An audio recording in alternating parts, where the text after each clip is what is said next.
gusto ko munang liwanagin, ang ating po iniimbestigahan hindi po yung kandidato, hindi po yung politiko na nanalo o natalo, kung hindi yung po mga kontraktor na nagbigay ng kanilang mga kontribusyon o suporta sa mga kandidato o political parties, sapagkat ang aming pong basihan ay yung pong Omnibus Election Code. Meron po kasi provision dyan, yung Section 95, letter C, yung paragraph letter C, na ipinagbabawal para sa mga nangungontrata sa pamahalaan, serbisyo man o public works na magbigay ng donasyon o kontribusyon sa mga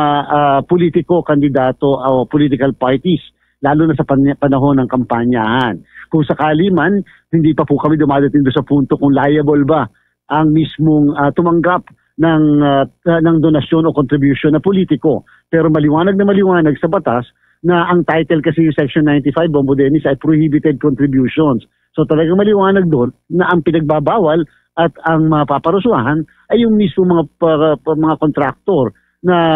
engage sa kontrata sa pamahalaan na nagbibigay ng donasyon o contribution sa mga tumatakbo.